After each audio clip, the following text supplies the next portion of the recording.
क्योंकि शब्दों का बहुत बड़ा प्रभाव होता है। एक शब्द औषधि करे, एक शब्द करे घाव। शब्द संहारे बोलिए, शब्द के हाथ न पाओ। शब्द मारा गिर परा, शब्द छाड़ा राज। और जिन जिन शब्द विवेक किया तिनका सरी को ताज। शब्द शब्द बहु अंतरे, सार शब्द मत लीजे। कहें कबीर जहां सार शब्द नहीं, थृग जीवन सोची जाए। द्वार न पावे शब्द का, फिर धोखा खाए, फटका खाए। शब्द संहारे बोलिए, शब्द के हाथ न पाऊं। एक शब्द औषधि करे, एक शब्द करे घाव।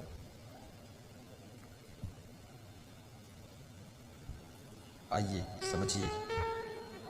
प्रज्ञा च कौल्यम च तमः श्रुतम च पराक्रमश्च, ये पांचवा गुण है। पराक्रमी बनो, डरपोक नहीं, आलसी नहीं, निडर और परिश्रमी बनो। जिस काम को करने का तुमने लक्ष्य ठान लिया है, राम काज कीन्हे बिना मोहि कहां विश्राम। ठीक से उसमें लग जाइए, हिम्मत ना हारिए, घबराइए मत। लाखों उलझने आएंगी तुम्हारी राह में। लक्ष्य तक जो मार्ग गया है, उस मार्ग में बहुत सी बाधाएं खड़ी हैं तुमको रोकने के लिए। लेकिन नहीं, बाधाएं कब रोक सकी हैं आगे बढ़ने वालों को। एक शायर कहता है, बाधाएं कब रोक सकी हैं आगे बढ़ने वालों को, और विपदाएं कब मार सकी हैं मरकर जीने वालों को, मरकर जीने वालों को।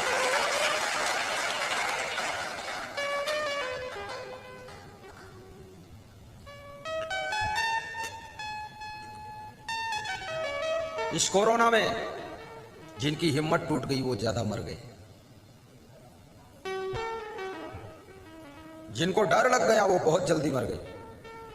और जिन्होंने सोचा मैं नहीं मरूंगा, कुछ नहीं कर पाएगा मेरा कोरोना वोरोना, वह कोरोना आया भी फिर भी बच गए। इसलिए हिम्मत चाहिए।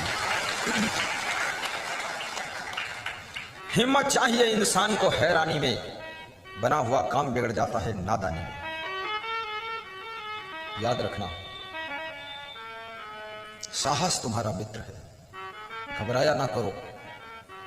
कभी पैसे पास में ना हो तो भी मुस्कुराया करो, चिंता ना किया करो। और कभी घर में बहुत बीमारी आ गई हो तो भी हिम्मत ना हारा करो। बीमारी आती नहीं है सदा रहने के लिए, बात रह जाती है सिर्फ कहने के लिए। प्यार और पीड़ दो किनारे हैं, जिंदगी धार है बहने के लिए, जिंदगी धार है बहने के लिए।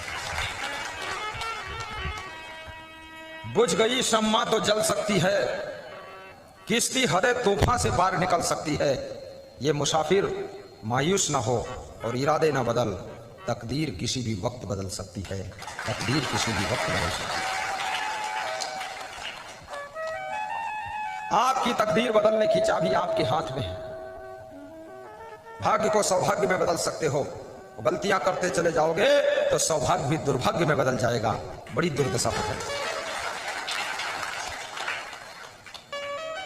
जो व्यक्ति अपनी छोटी छोटी गलतियों का सुधार करना शुरू कर देता है, फिर उससे बड़ी गलतियां नहीं होती हैं। बड़ी गलतियां जिससे नहीं होती हैं तो बड़ा संकट भी नहीं आता है, और जिसके जीवन में बड़ा संकट नहीं आता है तो बड़ा फायदा भी होना शुरू हो जाता है।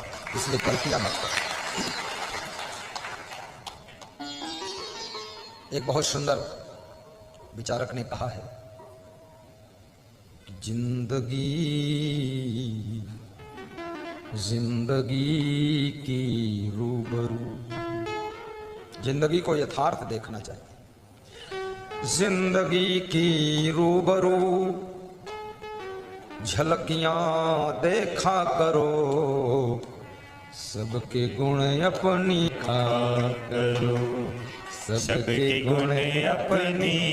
मुस्कुराया करो थोड़ा आदर्श भाई। गलतियां देखा करो, सबके गुण अपनी हमेशा।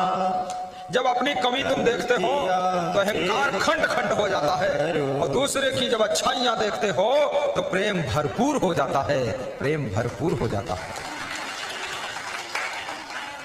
अपनी जिंदगी को, अपने परिवार के लोगों को, अपने साथ के लोगों को आप किस दृष्टि से देखते हो, जो सासू अपनी बहू में कमी ही कमी देखने लग जाती है तो धीरे धीरे बहू से नफरत बढ़ने लग जाती है, और जो बहू अपने सासू में कमी ही कमी गलती ही गलती देखती है धीरे धीरे बहू के अंदर दूरी बढ़ने लग जाती है। याद रखना।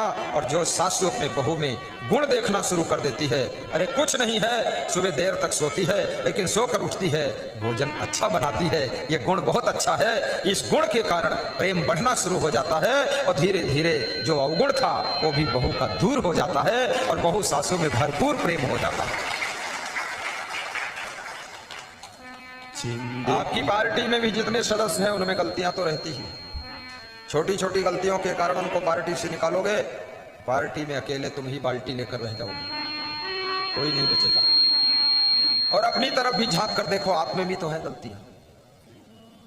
कितने नेता तो ऐसे हैं जब उनकी पार्टी हार जाती ना तो पार्टी के पदाधिकारियों को तुरंत निकाल देते पार्टी से, तुम्हारे कारण हारी पार्टी। क्या बात करते। पार्टी जब हारती है तो हाई कमान की गलतियों के कारण हारती है, और पार्टी जीतती है तब हाई कमान के कारण ही जीतती है। याद रखना। आज की तारीख में कोई कैंडिडेट को वोट कुछ देता नहीं है, लेकिन अगर हाई कमान दमदार है, एकदम प्रभावशाली है, तो चाहे बैल खड़ा हो जाए उसको भी वोट मिल जाता है। इसलिए अपने पार्टी के छोटे मोटे नेताओं को मत सताओ।